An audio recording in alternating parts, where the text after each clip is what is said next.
எங்கள் டேரக்டர் படன்னு பேசினார் இல்லையா, கொஞ்சம் அன்ஃபில்டர்டாக பேசிட்டாரு. எங்கள் ப்ரொடியூசர் சொல்கிறாரு, ஏதாவது இன்கம் டேக்ஸ் பிரச்சனை வந்துட போகுது, நானே கடன் வாங்கி தான் படம் எடுத்திருக்கேன் அப்படின்னு. ஸோ ரொம்ப கஷ்டப்பட்டு பல அப்டக்கிள்ஸ், பல டிலேஸை தாண்டி அடித்து பிடிச்சி ஒரு மாதிரி கடைசியில் இங்கே வந்திருக்கோம். ரொம்ப சந்தோஷமாக இருக்குது. முதல்ல இந்த மாதிரி ஒரு கதையை என்னால் பண்ண முடியும்னு என் மேலே நம்பிக்கை வச்சு இதை கொடுத்த இயக்குனர் சண்முகம் சாருக்கு என்னுடைய நன்றியை தெரிவிச்சுக்கிறேன். இந்த பையன், அதாவது என்ன தான் சொல்கிறேன், ஒரு பாய் நெக்ஸ்ட் டோர், ஒரு லவர் பாய், ஒரு ஆங்கிரி யங் மேன், இந்த மாதிரி படங்கள்லாம் பண்ணிகிட்டு இருந்தீங்க. ஸோ திடீர்னு ஒரு ஆக்ஷன், இது உங்களுக்கு ஓகேயா, செட் ஆகுமா அப்படின்ற மாதிரிலாம் ஒரு சில பேர் கேட்டிருந்தாங்க. பட் எனக்கு பர்சனலாக வந்து ஆக்ஷன் படங்கள் ரொம்ப பிடிக்கும். ஏன்னா நான் ஆக்ஷன் படங்கள், கமர்ஷியல் படங்கள் பார்த்து வளர்ந்த ஒரு பையன். ரஜினி சார் படமாக இருக்கட்டும், விஜய் சார் படமாக இருக்கட்டும், அஜித் சார் படமாக இருக்கட்டும், FDFS விசில் அடித்து 10 ரூபா டிக்கெட் வாங்கி பார்த்த பல கோடி ரசிகர்களில் நானும் ஒருத்தன். ஸோ பட் அதுக்கான கரெக்டான டைமும் கரெக்டான ஸ்கிரிப்டும் வந்தால் மட்டும்தான் அது தொடணும் அப்படின்றது வந்து ஒரு மைண்ட் செட்டாக இருந்தது. ஸோ டீசல் கதையை கேட்கும்போது எனக்கு இந்த மாதிரி ஒரு உலகம், இதை நம்ம கடந்து, இதை நம்ம பார்த்து, இதை நம்ம வந்து கேள்விப்பட்டிருப்போம், கடந்து போயிருப்போம். பட் இது எங்கே ஆரம்பிக்குது, இது உள்ளே என்ன நடக்குது, இந்த வேர்ல்டுக்குள்ளே நடக்கிற, இந்த மாஃபியாவில் நடக்கிற விஷயங்கள் என்ன அப்படின்னு நமக்கு தெரியாது. ஸோ க்ரூட் ஆயில் அப்படின்றது கருப்பு தங்கம் அப்படின்னு சொல்கிறாங்க. தங்கத்தை விட ரொம்ப முக்கியமான, உலகம் இயங்கிறதுக்கு ஒரு முக்கியமான விஷயமா பார்க்கக்கூடிய ஒரு பொருளாக இருக்குது கருப்பு தங்கம்னு சொல்கிற அந்த க்ரூட் ஆயில். ஸோ அதுலேருந்து கிட்டத்தட்ட 165க்கும் மேலே பை ப்ராடக்ட்ஸ் வருது. ஸோ பெட்ரோல், டீசல்லேருந்து ஆரம்பித்து தார், அது மாதிரி LPG, நம்ம மண்ணெண்ணெய், இந்த மாதிரி நிறைய வந்துகிட்டே இருக்குது. ஸோ இந்த மாதிரி விஷயங்கள்லாம் டேரக்டர் வந்து இந்த கதையை நரேட் பண்ணும்போது, சொல்லும்போது இந்த வேர்ல்டு ரொம்ப இன்ட்ரெஸ்டிங்காக இருந்தது. ஸோ அதனால தான் இந்த படம் பண்ணணுன்ற ஒரு ஆசை இருந்தது. நம்ம எடுத்தோம் கவுத்தோம் அப்படின்னு ஆக்ஷன் படம் பண்ணணும், 4 பேர் அடிக்கணும், கமர்ஷியலாக ஒரு 2 சாங் இருக்கணும், ஹீரோயினை ரொமான்ஸ் பண்ணணும் அப்படின்ற இன்டென்ஷனில் பண்ண படம் இல்லை. ஸோ இந்த படம்லாம் ஷூட்லாம் முடிச்சுட்டு இப்போது ரீசெண்டாக ட்ரெய்லர் வந்தது.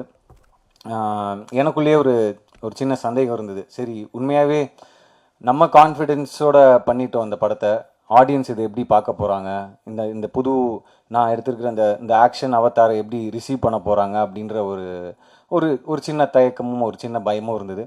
ட்ரெய்லர் வந்ததுக்கப்புறம் யாரும் பெருசாக திட்டலை. ஸோ அதுவே ஒரு பெரிய மெரிட்டாக எனக்கு ஃபீல் ஆச்சு. அதுக்கப்புறம் முந்தானேத்து STR அண்ணன் கால் பண்ணார். கால் பண்ணிவிட்டு இந்த மாதிரி ட்ரெய்லர் பார்த்தேன்டா, பர்ஃபார்மன்ஸு அது இதெல்லாம் தாண்டி எனக்கு ஒரு விஷயம் ரொம்ப பிடிச்சிருந்தது அப்படின்னு சொன்னார். உன்னுடைய பாடி லாங்குவேஜ் அண்ட் நீ ஒரு ஆக்ஷன் ரோல் பண்ணுற, ஒரு ஹீரோயிசமாக ஒன்று பண்ணுறன்னும் போது அதில் ஒரு மீட்டர் ரொம்ப முக்கியம், அந்த மீட்டரை நீ அளவாக கரெக்டாக பண்ணியிருக்க அப்படின்னு சொன்னார். ஸோ அவர்கிட்டேருந்து வரும்போது அது ஒரு பெரிய ஒரு கான்ஃபிடென்ஸை கொடுத்துச்சு. ஏன்னா இதோட நீ அதிகமாக பண்ணனா ரொம்ப ஜாஸ்தியாக இருக்கும். ஏன்னா நீ இப்போ தான் ஸ்டார்ட் பண்ணுற, ஆக்ஷன் படங்கள் பண்ண இப்போ தான் ஸ்டார்ட் பண்ணுற, ஸோ கரெக்டாக இருக்குது அப்படின்ற மாதிரி அவர் சொன்னார். ஸோ ஒரு சின்ன கான்ஃபிடென்ஸை கொடுத்தது. ஸோ இது எல்லாத்தையும் தாண்டி ஆடியன்ஸுக்கு இந்த படத்தில் வந்து நான் முன்னாடியே சொன்ன மாதிரி, எல்லோரும் சொன்ன மாதிரி, இந்த பார்க்காத ஒரு உலகம். ஸோ ட்ரெய்லரில் வந்து நீங்கள் ஆயில், பெட்ரோல், டீசல், மாஃபியா இதை பற்றி தான் மேக்ஸிமம் போர்ட்ரே பண்ணியிருக்கோம் ட்ரெய்லரில். அண்ட் இதில் இன்னொரு விஷயமும் செகண்ட் ஹாஃபில் டிஸ்கஸ் பண்ணியிருக்கோம். ஸோ இது எல்லாமே ஆடியன்ஸ்க்கு கனெக்ட் ஆகும் அப்படின்னு நான் நம்புகிறேன். நான் எந்த ஸ்கிரிப்ட் பண்ணாலும் அதில் ஆடியன்ஸ்க்கு என்ன கனெக்ட் இருக்குது அப்படின்னு நான் எப்போவுமே யோசிப்பேன்.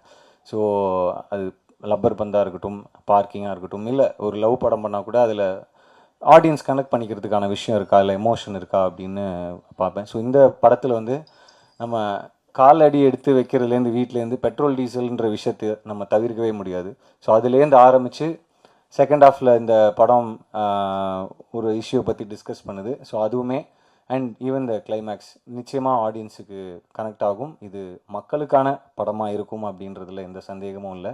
நாங்கள் படம் பார்த்துட்டேன். ஸோ அந்த நம்பிக்கையில் தான் நான் பேசிகிட்டு இருக்கேன். அதுக்கப்புறம் என்னுடைய டீம், ப்ரொடியூசர் தேவா சார், எனக்கு ஒரு 12-13 இயர்ஸாக அவருடைய நட்பு. ஸோ அந்த நட்பு தான் இந்த படம் பண்ணுறதுக்கான முக்கியமான காரணம். அவர் என் மேலே வச்ச அன்பு. அதாவது நான் என்னை பற்றி அதிகமாக யோசிக்கிறத விட அவர் என்னை பற்றி அதிகமாக யோசிக்கிறாரு. அதுதான் உண்மை. ஸோ அவருக்கு என்ன சொல்கிறது, உண்மையாகவே ரொம்ப கஷ்டப்பட்டு என்னுடைய மார்க்கெட்டை சைஸ் எல்லாம் தாண்டி எங்கேயோ ஒரு பட்ஜெட் போய் லேண்ட் ஆகிருக்கு. அது கூட டேரக்டர் சொல்லும் போது யோசித்தேன், எந்த டேரக்டரும் இப்படி ஒத்துக்கவே மாட்டாங்கல்ல, அதிகமாக செலவாயிடுச்சு எங்கேயோ எடுத்துகிட்டு போயிடுச்சுன்னு. ஸோ அதை கூட ஃபில்டர் போடாமல் சொல்லிட்டாரு டேரக்டர். ஸோ ஆனால் அதான் உண்மை. ஸோ அதை தாண்டி பண்ணியிருக்கோம். இது ஒரு பெரிய ரிஸ்க் எடுத்திருக்கோம் தான் சொல்லணும். ஸோ அப்படி ஒரு விஷயத்தை எனக்காக இந்த படத்து மேலே வச்சுருக்கிற இந்த ஸ்கிரிப்ட் மேலே, டேரக்டர் மேலே, எங்கள் டீம் மேலே ஒரு நம்பிக்கை வச்சு பண்ணியிருக்காரு. இந்த மாதிரி ப்ரொடியூசர்ஸ் ஜெயிக்கணும். கண்டிப்பாக சார் நீங்கள் ஜெயிப்பீங்க அப்படின்னு நான் நம்புகிறேன். நீங்கள் சினிமா எவ்வளோ நேசிக்கிறீங்கன்னு எனக்கு கண்டிப்பாக தெரியும். நான் கிட்டே இருந்து பார்த்துருக்கேன். மனுஷனுக்கு சாப்பாடு, தூக்கம், காற்று, தண்ணி இதெல்லாம் முக்கியம்னுவாங்க. அது எல்லாத்துலேயுமே அவருக்கு சினிமா கலந்துருக்கு அப்படின்னு தான் நான் நினைக்கிறேன். ஏன்னா எப்போவுமே நம்ம பண்ணுற படமாக இருக்கட்டும், இந்த படமாக இருக்கட்டும், இதுக்கு முன்னாடி நாங்கள் பண்ணுற படங்களாக இருக்கட்டும், இதை பற்றி நாங்கள் பேசிகிட்டே இருப்பார். ஸோ அந்த சினிமா நிச்சயமாக அவங்கள கைவிடாதுன்னு நான் நம்புகிறேன் தேவா சார். அதுக்கு உதாரணமாக இப்போது ஒரு படம் லோகான்னு ஒரு படம் வந்தது. ஸோ உண்மையாகவே அது ஒரு பெரிய கான்ஃபிடென்ஸை கொடுத்தது.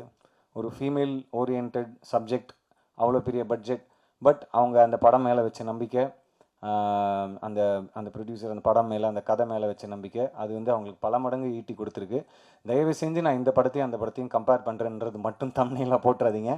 நான் சொன்னது ஒரு எமோஷன், நான் சொன்னது அந்த ஸ்கேல், நான் சொன்னது அந்த ஒரு mind set as a producer தான் சொல்ல வரேன்.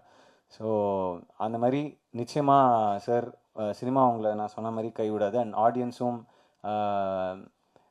இதை வரவேற்பாங்க. இந்த படம் மட்டும் இல்லை, நீங்கள் அடுத்தடுத்து தயாரிக்க போகிற மற்ற படங்களுக்கும் சரி.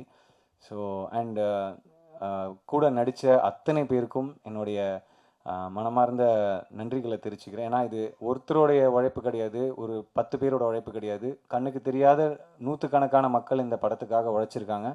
ரொம்ப முக்கியமாக மீனவர்கள். நாங்கள் கடலில் வந்து கிட்டத்தட்ட ஒரு 30 நாட்களுக்கு மேலே ஷூட் பண்ணோம். ஸோ எந்த ஒரு அசம்பாவிதமும் இல்லாமல் எங்கள் எல்லாரையும் சேஃபாக உள்ளே கூட்டு வந்து ஒவ்வொரு நாளும், ஒவ்வொரு நிமிஷமும், ஒவ்வொரு செகண்டும் எங்களை சேஃபாக பார்த்துக்கிட்ட அத்தனை மீனவர்களுக்கும் இந்த நேரத்தில் நான் நன்றியை தெரிவிச்சுக்கிறேன். ஏன்னா அவ்வளோ ஈஸி கிடையாது உள்ளே போய் ஷூட் பண்ணிட்டு வருது. அண்ட் அதுவும் அவங்களோட ஹெல்ப் இல்லாமல் நம்ம ஃபர்ஸ்ட் ஆஃப் ஆல் உள்ளே போக முடியாது. அவங்களுக்கு தான் தெரியும் அந்த காற்று வாட்டத்துக்கு எப்படி போக முடியும், எந்த இடத்துல நிற்கணும், எந்த இடத்துல ஆங்கர் போடணும். ஸோ இந்த மாதிரி விஷயங்கள் எல்லாமே எங்களுக்கு சேஃபாக பண்ணி கொடுத்தாங்க. ஸோ அவங்களுக்கு நன்றியை தெரிவிச்சுக்கிறேன்.